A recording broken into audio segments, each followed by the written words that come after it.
Hey, what's up, guys? Eu sou o Lucas Minal da Project English e hoje eu tô dando play no nosso primeiro episódio do podcast para o Project Podcasts, né? Então vai ser um programa no qual eu vou estar ouvindo alguns podcasts em inglês e fazendo anotações dos highlights, né, das partes mais interessantes que eu achar e em seguida traduzindo para o português para que eu consiga compartilhar o que for legal que eu aprender.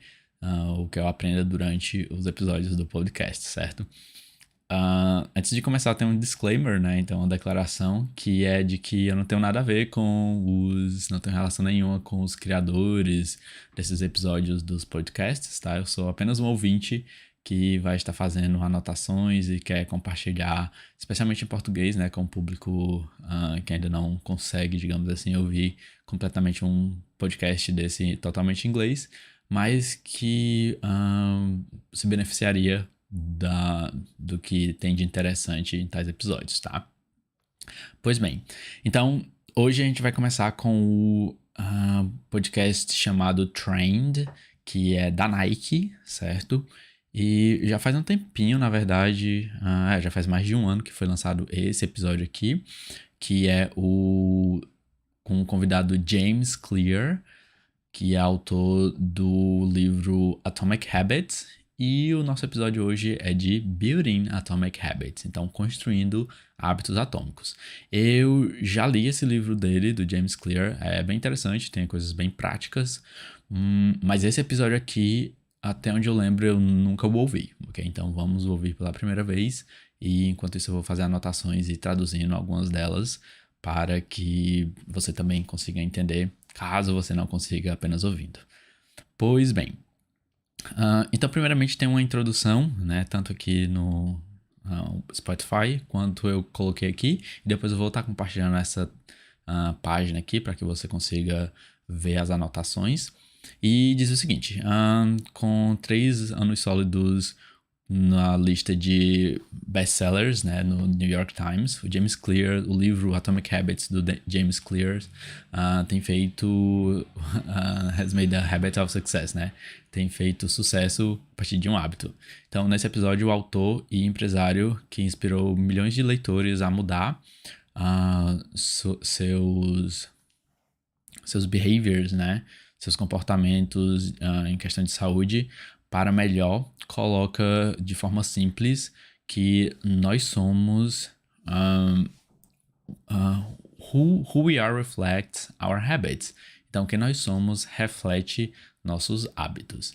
E com essa metáfora que é bem útil, né? E bem direta também, a gente vai estar dando uma olhada nas técnicas de mindset que são sustentáveis e são inspiradas por grandes psicólogos. E que todo mundo pode construir hábitos que pode nos fazer brilhar. Pois bem, aqui tem um link para o Spotify e agora eu vou dar play aqui à esquerda, enquanto isso aqui na direita eu vou estar fazendo as anotações e em seguida a tradução. Então, let's go. Hello, this is Shalane Flanagan, and you're listening to Trained, Body and Mind. Yeah. Oh, hello. Welcome to Trained, Body and Mind, a podcast exploring the cutting edge of holistic fitness. I'm your host, Jacqueline Beyer. Each episode, I connect with the world's leading experts and athletes to talk about mindset, movement, nutrition, recovery, and sleep. What we like to call the 5 facets of fitness. Today, I'm talking with an author whose best-selling book on building healthy habits and breaking down unhealthy ones has sold more than 9 million copies.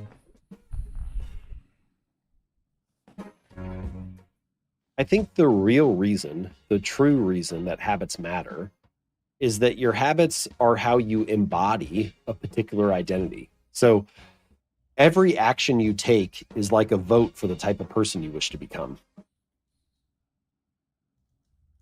That's James Clear, author of Atomic Habits, a book that's been on the New York Times bestseller list. A particular identity. So every action you take is like a vote for the type of person you wish to become. That's James Clear, author of Atomic Habits, a book that's been on the New York Times bestseller list for 3 years. Clearly, there's something about James's approach that's clicking with a lot of people. And that's why I wanted to have him on the show, especially this time of year when many of us are reflecting on the past and perhaps even setting intentions for the new year. And this episode has a lot in it that can help you through that. You may think it's all about goals, but James turns that a bit upside down and focuses on how you can build a system of change that's realistic, manageable, and more sustainable.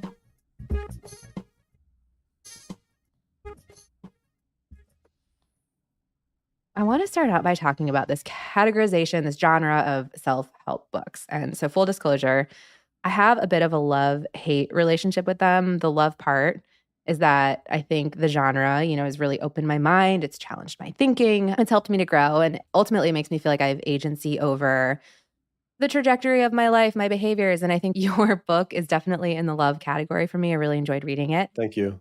The hate part, though, it's really twofold. So one, I think a lot of self-help books are pseudoscience heavy. They're more testimonial than anything. And the second is that I think collectively they can feel overwhelming. So every book has its own formula, its own process, its own to-do list. And I think they're all really convincing. So I'm curious for you, what is your hot take on this genre of self-help, of motivational books? I don't really think too much about the genre in general or like the category overall or whatever. I'm mostly focused on what I'm writing and what I'm trying to accomplish. My objective is to create something that's useful, that's practical, that's actionable. I want all the ideas that I share to be grounded in scientific research or to have some kind of solid backing behind them. That's not always possible because we haven't done studies on everything. But the true test of any idea is not what happens in a lab. It's like, does it work in real life? Does it?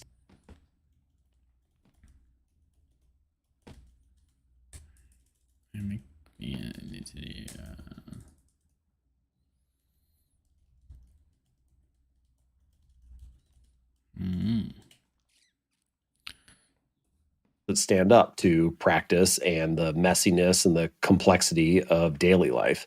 A lot of these books get branded as how-to books, but they're really what-to books. They tell you what to think or what you should do. You should be confident. You should believe in yourself. Don't doubt your greatness. You need to work out more. They tell you all these things like what to do, but they don't tell you actually how to do those things. And I wanted to write a book that was both, that could talk about what to do if you were optimizing for a certain thing, and then also unpack like how to actually make that happen. That sounds pretty simple, but it's actually much harder than you would think, particularly if you're going to write for a big audience, because everybody has different objectives. Everybody has different situations. They have different access to different resources. They have different talents and skills. And so to make something very actionable for a wide swath of people is difficult. And there is no one way to build better habits. But we have a toolkit of strategies. And my job is to lay all the tools out and say, here's a wrench and here's a hammer and here's a screwdriver. And your job as the reader is to say, okay, for my situation, I feel like what I need right now is a screwdriver. Or, maybe for me, that's not a good tool. I need a hammer.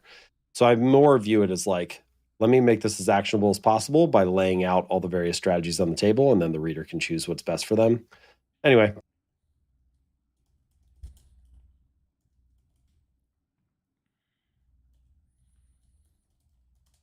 Alright, então até agora o que é que a gente tem?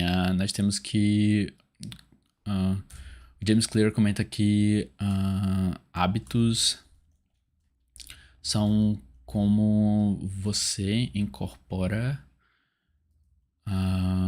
uma identidade em particular. Em seguida ele fala que a host, né, traz a categoria de self-help books, né, que são livros de autoajuda, que inclusive esse aqui se encaixa nela, né? Então eles falam das categorias de autoajuda. E daí o James Clear fala que a verdadeira identidade de qualquer coisa, né? No caso que é produzida, né? Ou no caso seja um livro, ou talvez um podcast, algo do tipo.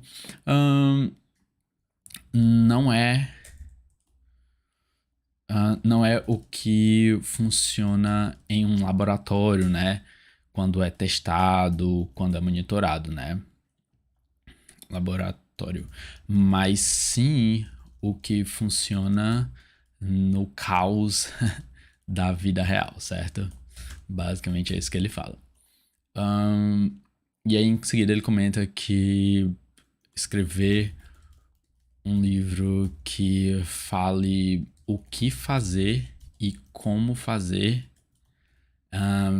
Foi realmente uma das coisas essenciais para eles, porque a maioria dos livros que tinham escritos só falavam o que fazer, mas não falavam como fazer. E daí o objetivo dele foi, na verdade, definir, né, algumas ferramentas e deixar com que o autor escolhesse, já que é muito difícil você escrever exatamente o que.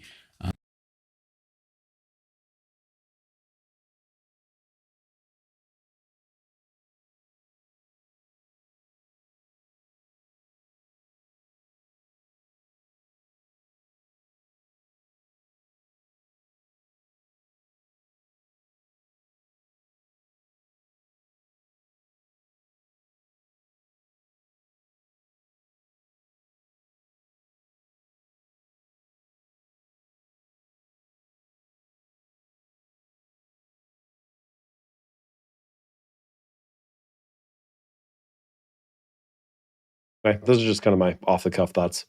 No, I like that. And I think that's probably why you've had a lot of success in your specific subject matter. I am guessing that many people might assume you have a degree in psychology, but that's not the case, correct? I started as an entrepreneur, not as an author. I still identify more as an entrepreneur than an author.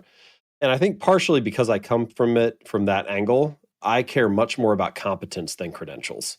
And so for my job, the only thing I really care about is, are the ideas good? But I don't have any degrees in psychology or, I don't know, neuroscience or some of the other things that maybe you would assume somebody who writes about habits does. But that's just a criticism of me. That's not a criticism of any of the work. And if you're competent, then I think you can go a long way, especially as an entrepreneur. So I kind of try to live my life that way and just be results oriented rather than credential oriented. I want to go back to your book because there's a lot to talk about here. And I want to start with the subtitle because it's very sexy. It caught my attention. It reads, An Easy and Proven Way to Build Good Habits and Break Bad Ones. So let's unpack this a little bit. The word easy isn't necessarily the first word that comes to mind when I think about building, quote, good habits or breaking, quote, bad habits. So when you use that word easy, what is it that you mean by that?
Hábitos.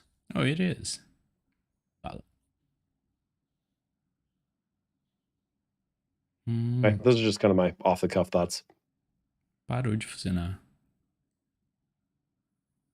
Alright, let's see what's going on. All right, now it's back. I don't know what happened, but I lost part of it. All right, let's keep going. So let me get my Okay, those are just kind of my off the cuff thoughts. Spotify. No, I like that. And I think that's back. probably why you've had a lot of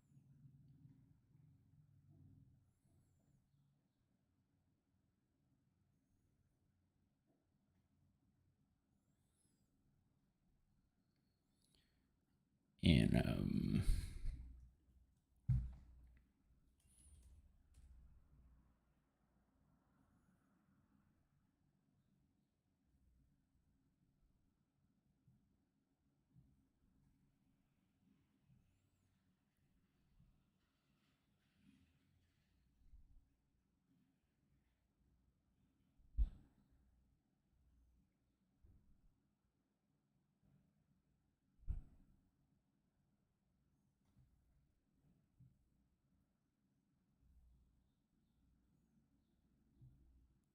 ok, começamos com um erro, mas faz parte, né?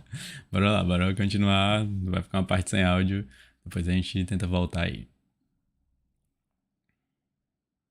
If you want to build a good habit, roughly speaking, you kind of have four things that you want. You want the habit to be obvious, you want it to be attractive, you want it to be easy.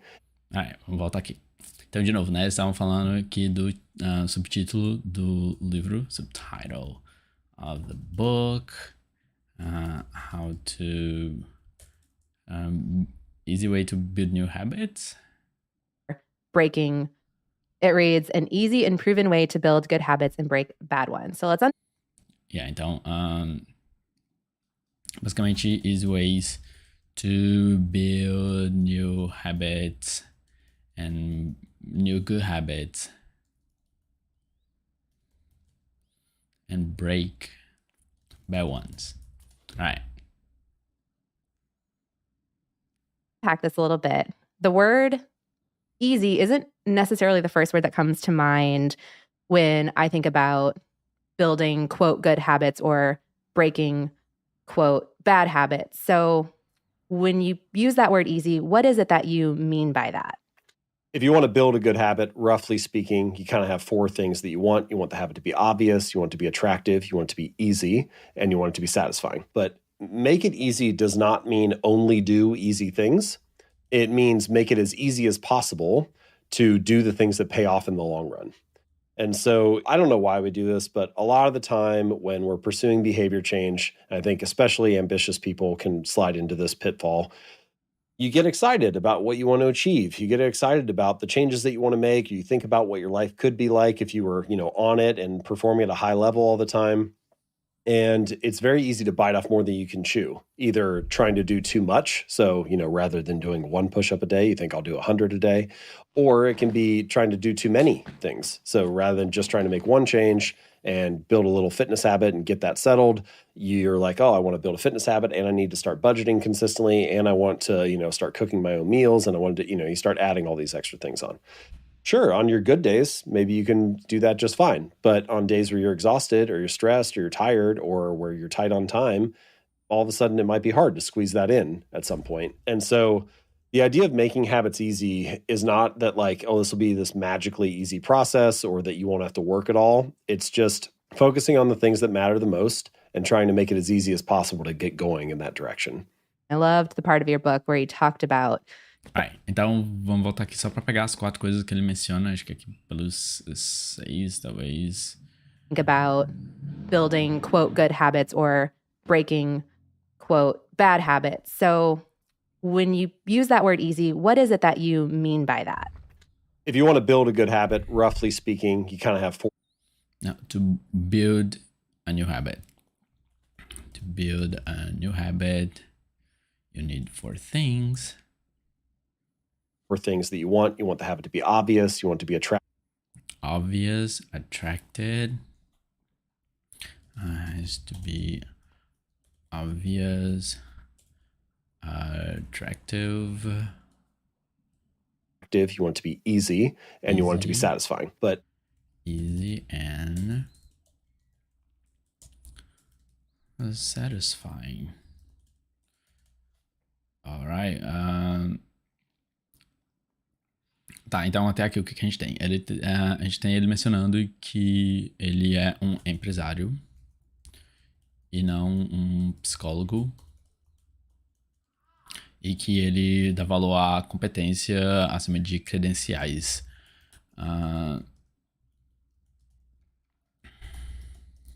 Então, basicamente, ele dá mais valor ao que funciona mesmo, né? O que prova ser prático, digamos assim, do que, por exemplo, quantos estudos, quantas coisas você fez. E daí a host traz, então, o subtítulo do livro,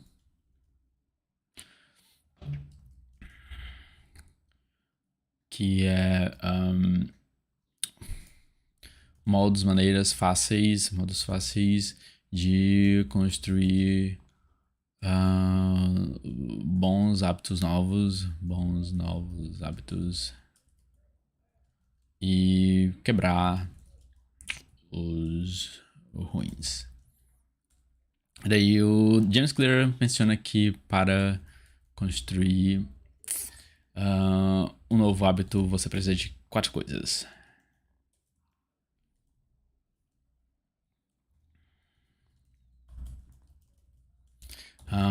Então, o hábito tem que ser óbvio, atrativo, fácil e satisfatório. E um erro comum de quando você tenta criar um hábito novo, especialmente de quem é greedy, né, de quem é ganancioso, é tentar fazer muitas coisas. Na verdade, tentar fazer muito, né, daquele hábito. Então, ao invés de dizer, eu vou fazer um push-up, né, uma flexão, você quer fazer já 100 no primeiro dia. Ou então, ou tentar fazer muitas coisas de uma vez só. Ou seja, ao invés de focar apenas em fazer os push-ups, né, as flexões, você quer fazer as flexões e correr uma maratona e etc, etc. Make it easy does not mean only do easy things. It means make it as easy as possible to do the things that pay off in the long run. And so I don't know why we do this, but a lot of the time when we're pursuing behavior change, I think especially ambitious people can either trying to do too much, so I want to, start cooking my own meals and I want to, you start adding all these extra things on. Sure, on your good days, maybe you can do that just fine. But on days where you're exhausted or you're stressed or you're tired or where you're tight on time, all of a sudden it might be hard to squeeze that in at some point. And so the idea of making habits easy is not that this will be this magically easy process or that you won't have to work at all. It's just focusing on the things that matter the most and trying to make it as easy as possible to get going in that direction. I loved the part of your book where you talked about the ice cube melting. Yeah. Because that just put it into perspective for me of there is a tipping point that one day this will be the big change. So big picture, what we're talking about here is the difference between consistency and intensity. And a lot of the time, again, especially for ambitious people or driven people, it's very easy to jump for intensity right away. Intensity makes for a good story, but consistency actually delivers results. And part of the reason is we have to develop the capacity to handle the work. So it requires a little bit of patience to do it this way. And this ice cube metaphor is kind of getting at this same idea. You walk into a room and it's cold, you can see your breath. Let's say there's this ice cube sitting on the table, it's 25 degrees. And then you start to heat the room up, 26, 27, 28, ice cube's still there, 29, 30, 31. And then you get to 32 degrees and it's this 1 degree shift, no different than the shifts that had come before, but suddenly you hit this phase transition and the ice cube melts. And the process of building new habits is often a lot like that. You show up and you've been running for a month and you feel I've been doing this for 4 weeks. I still can't see a change in my body. Or, we've been showing up at work. We have these weekly meetings. We've been doing this for 6 months now. This project still isn't finished. It's still a mess.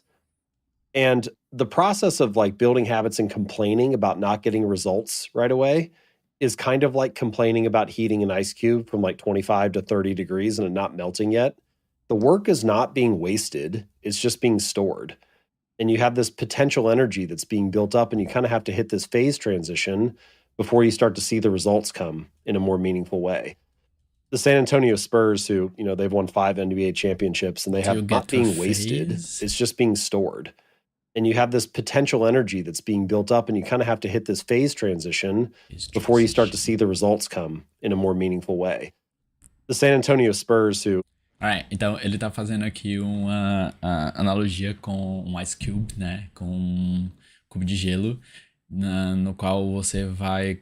Imagina tu entra em um local e tem um cubo de gelo, e daí tu começa a elevar a temperatura, né? De 25, 26, 27, 28, 29 graus e não acontece nada com o cubo de gelo. Aí quando começa a chegar ali nos 30, é que você começa a ver o gelo derreter. E aí ele compara isso, né? A metáfora é com essa construção de um hábito novo, né? De que, por exemplo, tu começa a ir pra academia e daí tu treina e no começo não vê resultado nenhum, né? Mas é que, na verdade, você ainda não chegou, né? Nessa parte, nessa transition phase, né? Nessa fase de transição que vai te dar resultados. Mesma coisa quando você começa a trabalhar num projeto novo, né? Você começa a trabalhar e aí você, poxa, tô trabalhando aqui nesse novo projeto e não tô vendo resultado nenhum. O que é normal, né? Porque você tá apenas ali, tá guardando, tá construindo, tá depositando toda aquela energia, né? E ela tá acumulando, né? Até que você chegue nessa transition phase. Então, vamos trazer aqui como um cubo de gelo derrete quando a temperatura chegar a certo ponto. E daí ele fala de consistência versus intensidade. E que consistência é o que entrega resultados. E daí ele menciona que construir hábitos. Construir hábitos e reclamar que você não tem resultados. Vamos adicionar aqui. It's common to build habits and complain that you don't have results. Então, vamos dizer aqui que é comum construir hábitos e reclamar que você não tem resultados até chegar na fase de transição. Nice.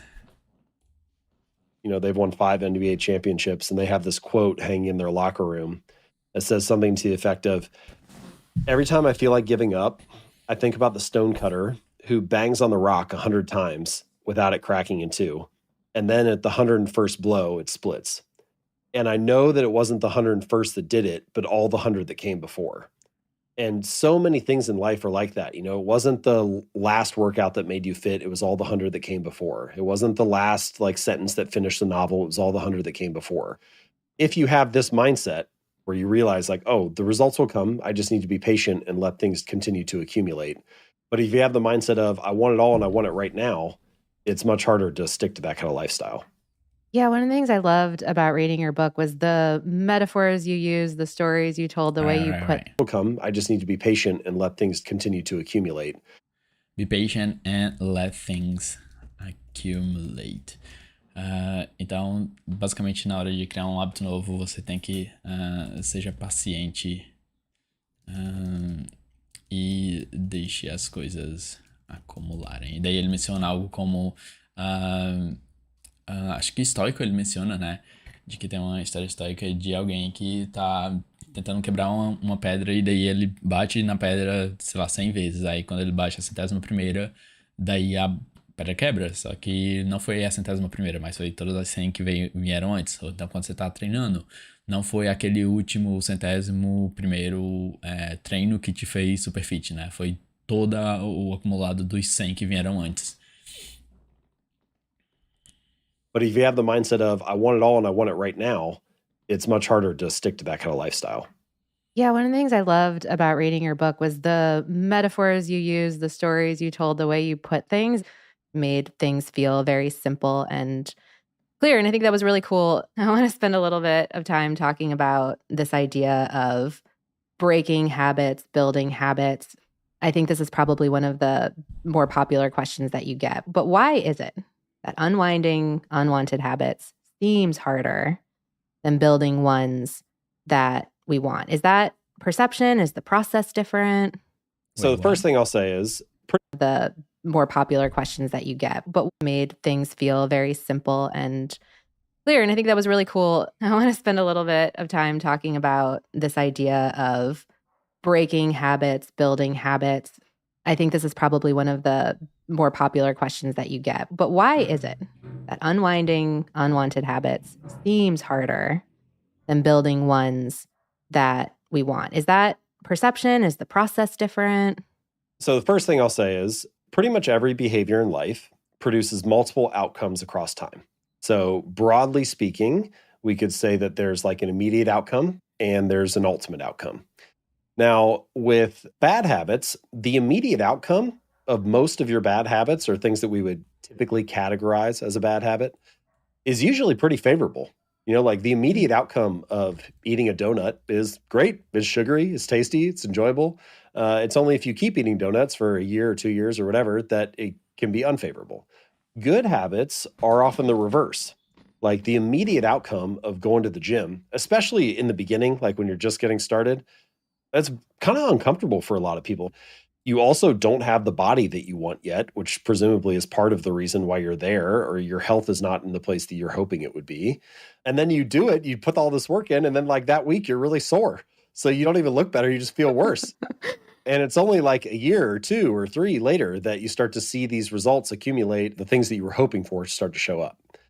So in that way, the cost of your bad habits is in the future, and the cost of your good habits is in the present. And this is something that there's kind of a strong evolutionary basis for. For the vast majority of human history, our ancestors lived in an environment that scientists would refer to as an immediate return environment. So the outcomes or the consequences of your actions were pretty immediate. You're like taking shelter from a storm in 5 minutes, or you're running away from the lion on the savannah right now, or you're foraging for berries in a bush to get your next meal. Almost everything was oriented very closely to the present moment. Whereas now we live in this kind of strange delayed return environment. You show up to work today so that you can get paid at the end of the month, or you save for retirement now so that you can stop working in 10 years or 20 years or 30 years.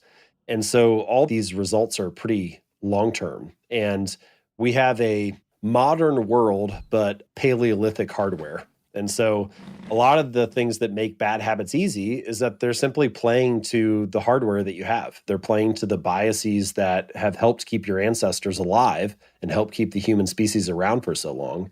So I think that's one of the primary reasons that bad habits seem to be more difficult to break, is in a lot of ways, your biology is kind of wired to do things that pay off right now. And bad habits tend to be that way. All right, we have biology that makes us want immediate rewards.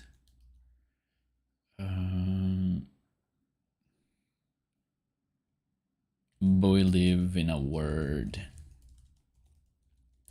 that works the opposite. Nice. Então, ele traz uma metáfora bem interessante aqui, e na verdade até uma análise, né, de que a gente sobreviveu, né, como espécie, tendo que conseguir resultados imediatos. Então, por exemplo, começou uma tempestade, você tem que se abrigar ali em 5 minutos. Ou então você tem que fugir ali de um predador imediatamente, né? Então você tem que ter aquele resultado instantâneo. Mas hoje a gente vive num mundo que é meio que o oposto, né? Por exemplo, a gente vai pro trabalho todo dia, mas só é pago no final. Então a gente tem que aguardar, né, digamos assim, o bom resultado chegar, né? Então a gente tem uma biologia que desfavorece para que a gente construa bons hábitos, né? E aí, antes disso, ele estava definindo aqui o que ele disse que os nossos bons hábitos, eles são na verdade, os maus hábitos ruins, né? Eles são imediatos. Eles dão um retorno favorable immediately. Então, eles são imediatamente favoráveis,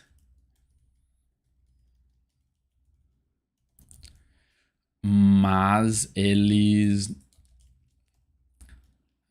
causam danos no long term, né? Com o passar do tempo. Já os bons hábitos, eles são o inverso, né? Eles são desconfortáveis imediatamente, mas eles compensam no futuro. Então, o custo de um hábito ruim está no futuro.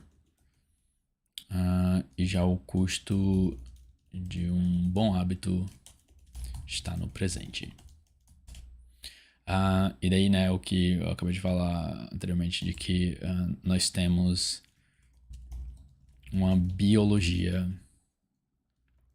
que nos atrai a resultados imediatos.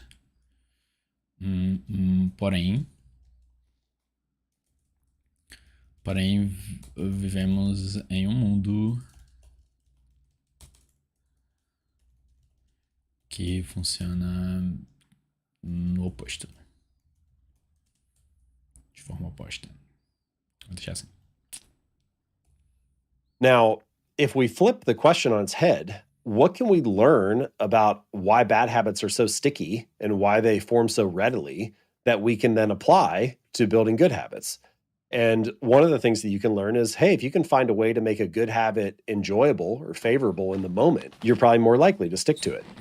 The other thing that you'll notice about many things, and again, I'm just going to say these are things that we would typically categorize as bad habits. Many of the bad habits form so readily also because they're incredibly convenient.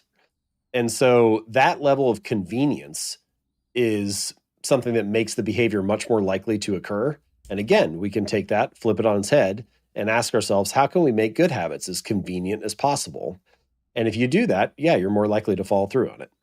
I think those are some of the elements that make bad habits sticky and easy to develop. And hopefully, ideally, you can harness those same forces for good and help promote the behaviors that you want to build.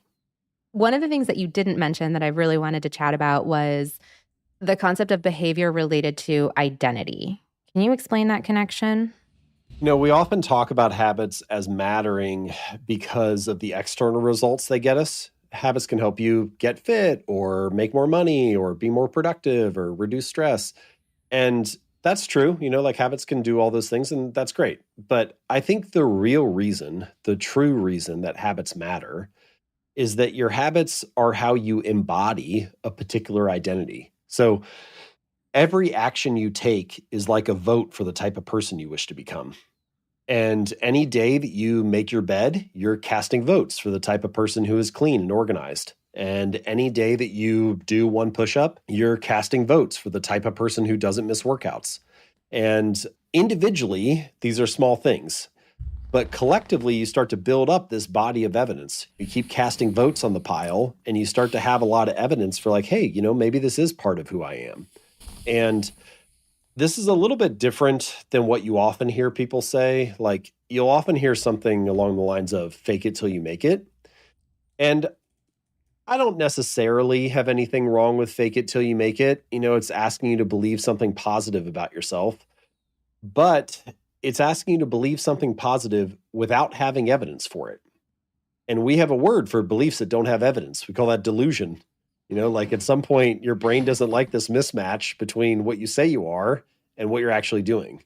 And so my argument is to let the behavior lead the way, to start with some small action that provides proof that, hey, I am this kind of person, or I did have that kind of identity today, and to let those actions accumulate and let the evidence build up.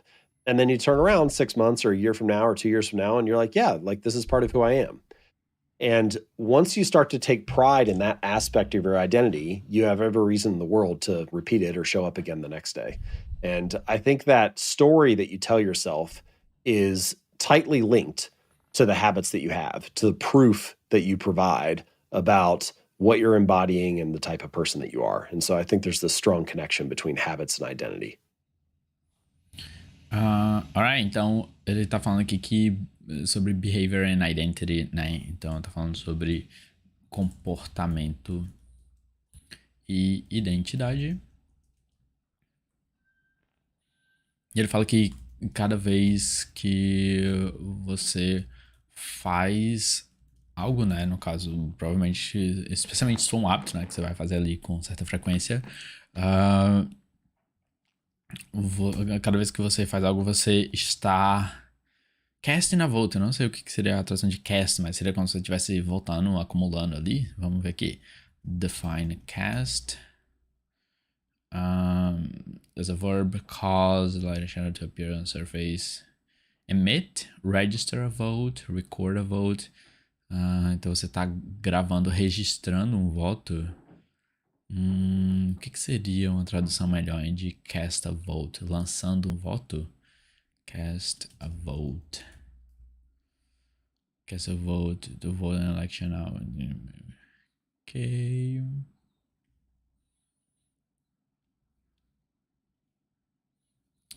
Tá, eu vou colocar acumulando você está acumulando um voto, ok? Basicamente isso. Para a pessoa que você quer se tornar. E aqui eu escrevi person e não person, né? Então, person, pessoa. Então, comportamento e identidade, cada vez que você faz algo, você está acumulando um voto para a pessoa que você quer se tornar. Então, quando você vai e treina, você está ali votando, digamos assim, e acumulando evidência para aquela pessoa que é atleta, né? Que pratica exercício físico e assim por diante. And then how does the concept of group identity play here? If you were to ask me like, hey, what's one topic that is more important than you realized when you were writing the book? I think I would probably say the social norms or social forces, group identity, however you want to define it, but the influence of the social environment. And there are so many ways that this plays out and influences our habits. So if I walk outside my house and I look across the street and I see my neighbor cutting their grass, I might think, oh, like I need to mow the grass too.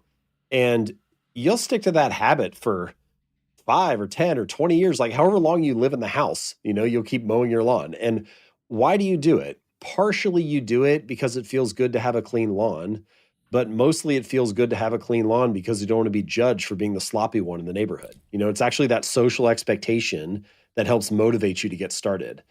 And this influence on our habits and behaviors, it's like all over the place.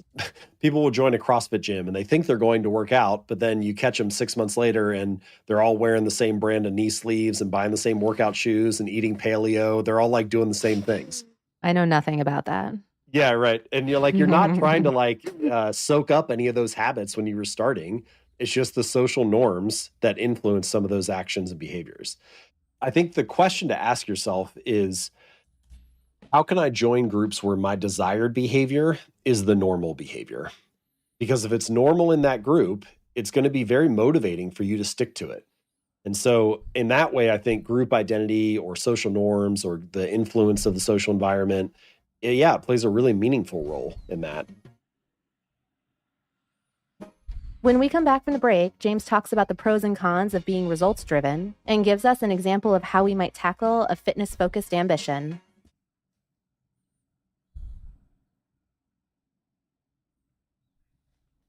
Alright, tem breakzinho, né? Comercial. Pausa para os patrocinadores. Não temos patrocinadores, pois esse é o nosso primeiro vídeo, mas em breve teremos patrocinadores. Ou então, patrocinador Project English com Lucas Minal. Faça o curso de inglês agora, matrículas abertas. Pois bem, então, esse último tópico que ele aborda é de identidade de grupo e ele dá outros nomes a isso também, mas é basicamente a influência do ambiente social. Daí ele dá o exemplo de que, por exemplo, quando você, talvez se você, sei lá, a Paragrama Você faz isso uma parte porque você se sente bem por ter a grama da sua casa parada, mas segundamente porque você tem aquela pressão, né? Você tem medo, na verdade, de ser julgado socialmente, né? Tipo assim, caramba, olha lá o vizinho que não apara a grama.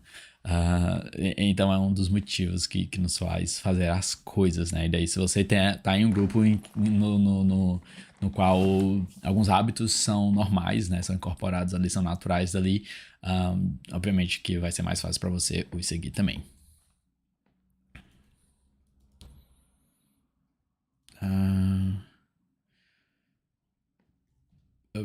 Partially, I don't know. Partially good. Ok, então, driven partially by the good results of the habit and partially because of the fear of being. Então, a gente é guiado, a gente é motivado parcialmente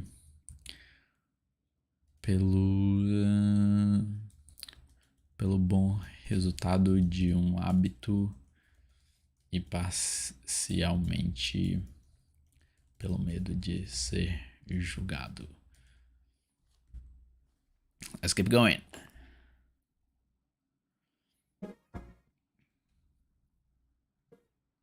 All right, so we've mentioned goals a couple of times this being trained. We exist in a world that tends to be highly connected to goals, the outcomes, and you and I are talking in November. When this airs, it will be January, the time of year that many people are particularly goal-oriented, particularly around health, wellness, fitness space. So I'm really interested in your belief that we overvalue goals and we undervalue systems. Can you flesh that out for us?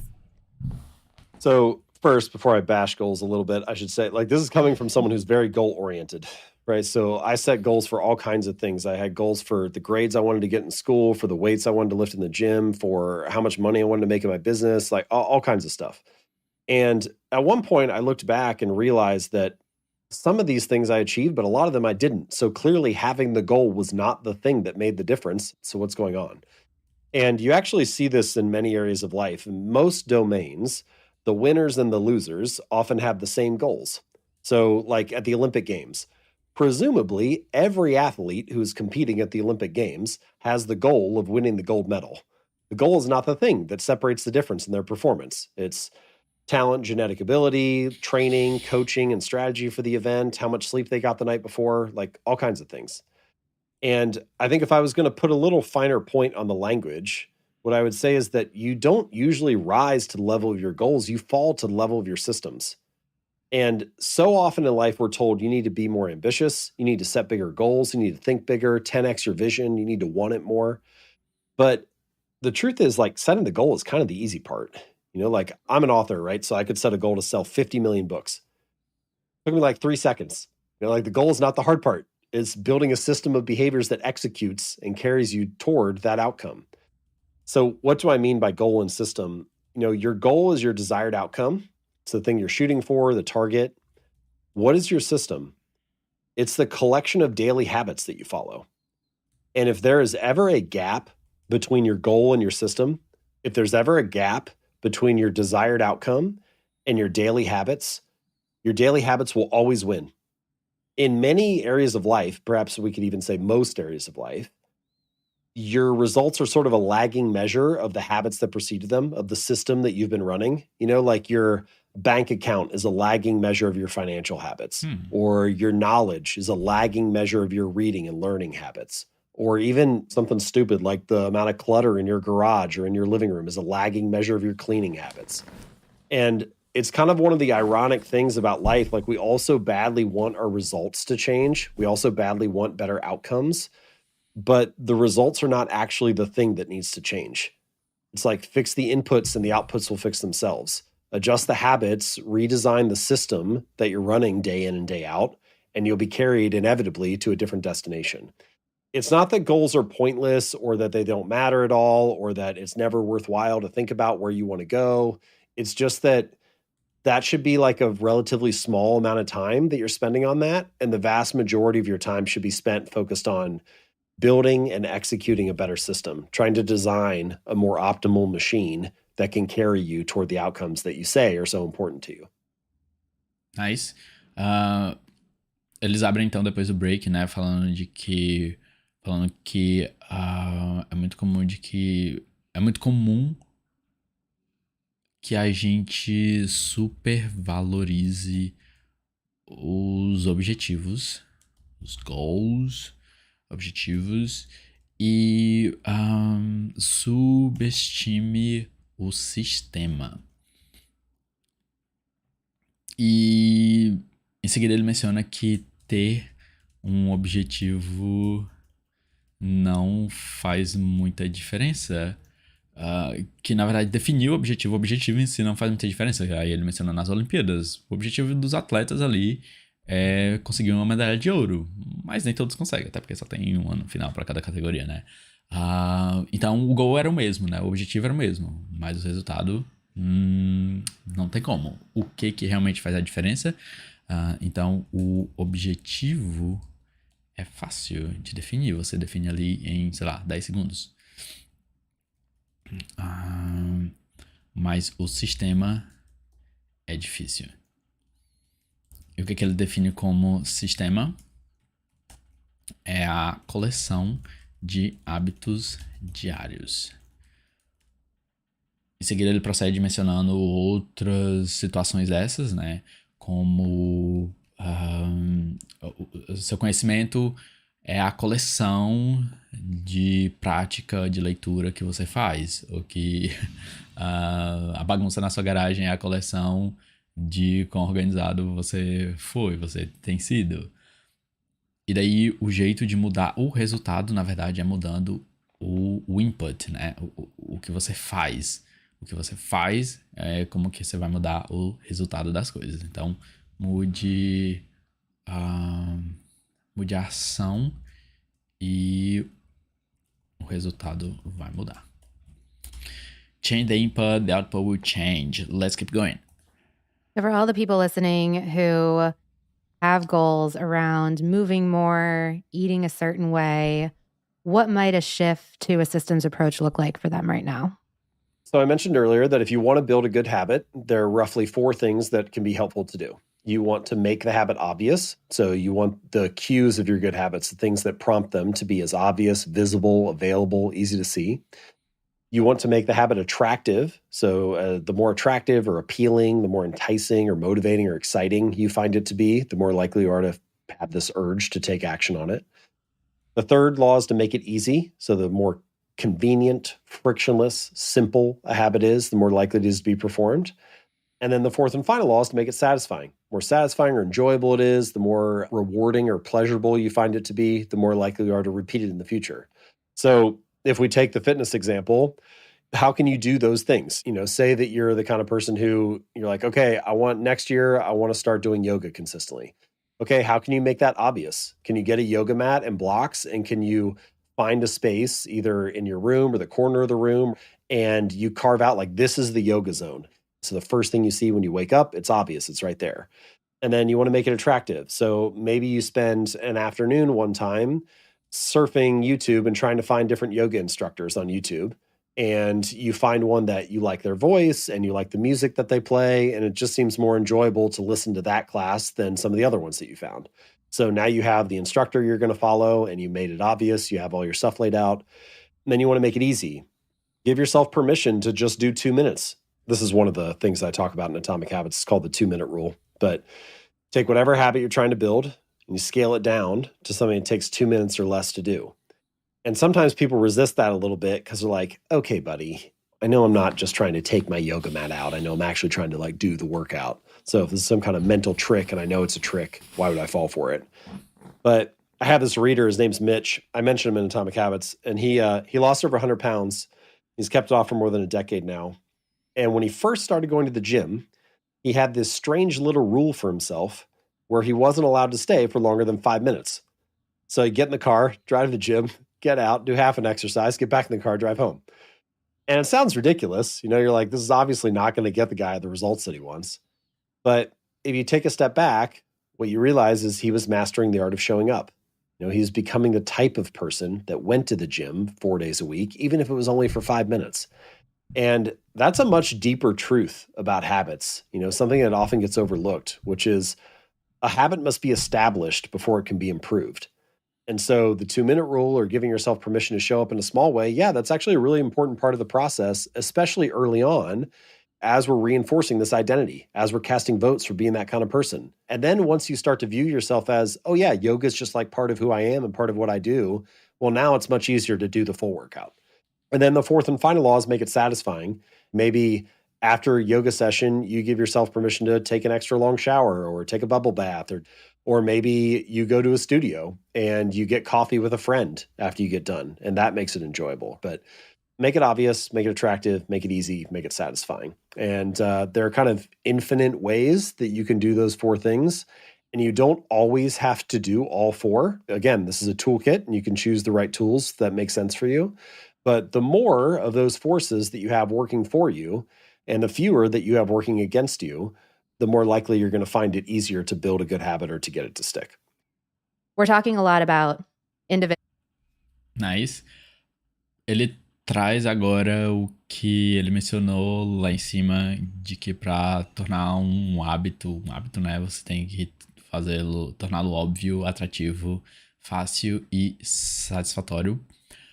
Nesse exemplo, ele fala que você define o goal como do yoga consistently, né? Então, praticar yoga consistentemente. Como que você faz isso? De forma óbvia, então você vai ter um espaço, né? Você vai ter o yoga room.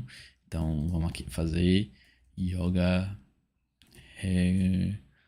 regularmente, constantemente, regularmente.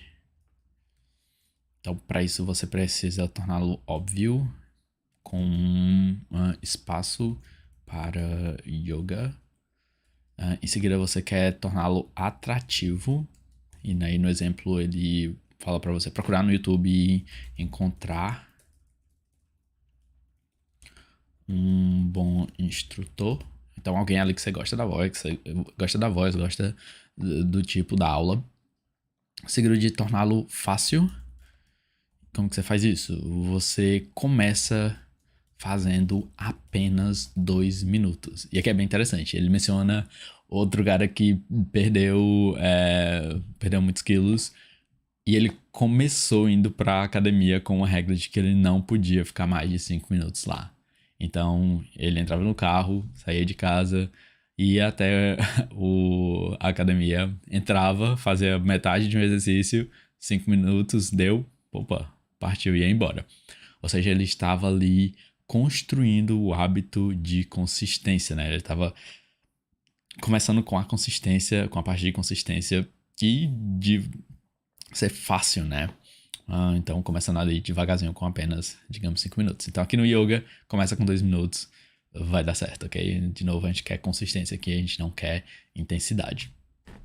E, finalmente, satisfatório. E como que ele fazia isso?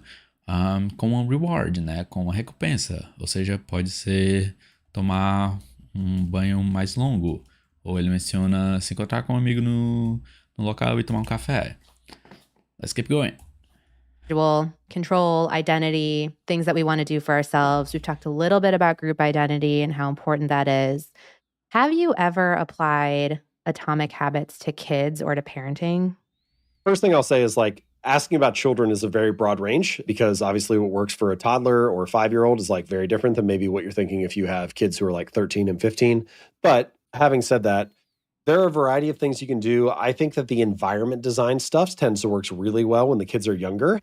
And again, I'm not saying, that's automatically going to fix everything, but you get the point, which is you don't control who they become friends with, but you do influence the environments they're exposed to. And so maybe that's a way to think about kind of subtly shaping behaviors is what are you exposing your kids to? What are you putting in front of them? And are you giving them a chance to get engaged with something that might have, a more positive or uplifting cycle? But yeah, children, adolescents, adults, we have these brains where we're trying to build habits to conserve energy, to be more effective, to be more efficient. It's going to be happening anyway. And if it's going to be happening, I think it makes sense to try to ask yourself, what can I do to improve the process? What can I do to influence the process? What can I do to design habits that benefit me rather than habits that hinder me? How can I be the architect of this process rather than just the victim of it? And that's kind of what Atomic Habits is designed to help people do. And hopefully this conversation helped a little bit too. I think so, James. It was so fun. I mean, I love the subject. I really enjoyed your book. I'm really excited that we had the opportunity to talk to you on the show. Thank you so much. Of course. Thank you. Nice. Finalmente, a host pergunta sobre o quão é aplicável, né, esses hábitos atômicos para as crianças. E daí ele menciona que hábitos atômicos para crianças e adolescentes é bem similar, né? Mas que o ambiente vai influenciar de forma maior. Então, você pode não controlar os amigos, né, do seu filho ou das crianças, mas você consegue pelo menos controlar o tipo de ambiente, o tipo de ambiente o qual elas frequentam.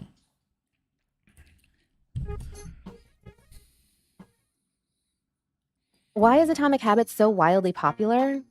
I'm sure there are a lot of reasons, but I'm guessing one is its approachability.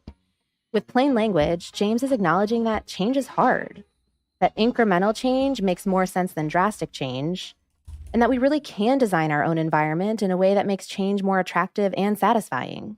We hear it all the time. Humans don't like change. Fair enough, but most of us do like change that makes us healthier and happier. That exploration and embracing of change has always been a driving force for us here at Trained. And on that note, a couple of things before I sign off today. First, our next show is very special for us. It's our 100th episode. Over the past 4+ years, we've reached nearly 4 million listeners. And how cool is this? About 40% of our listeners tune in from Europe, Asia, and beyond. So a big thank you to all our listeners around the world. You're our motivation, you're our compass. You're this big, brilliant, incredibly diverse community connected by a common love for fitness and wellness, and that is pretty powerful. And speaking of that 100th episode, we're thrilled that... Alright, basicamente é isso. Daí ela termina trazendo a parte mais importante para ela, né, que é approachability, ou daqui é uma tradução muito boa, que é a questão de acessibilidade, né? Então, o quão o James Clear torna criar um hábito novo acessível, certo? Dando as ferramentas aí que você pode usar. Ok, então é isso para o nosso primeiro episódio do Project Podcasts aqui no YouTube. Espero continuar trazendo outros episódios, outros podcasts. Então a gente vê aqui que um episódio de meia hora dura aí em torno de 1 hora. Acho que é esperado isso. Talvez se eu trouxer episódios mais longos, que é o que eu realmente quero, eu vá dividi-los em algumas partes, para não ficar tão cansativo para mim ou para quem esteja assistindo. Mas é isso. Obrigado aí por quem participou, por quem tá vendo depois. Espero muito continuar com esse projeto e compartilhar as partes interessantes que eu consigo aprender ouvindo podcasts. E eu vou deixar o link para essa página aqui nos comentários.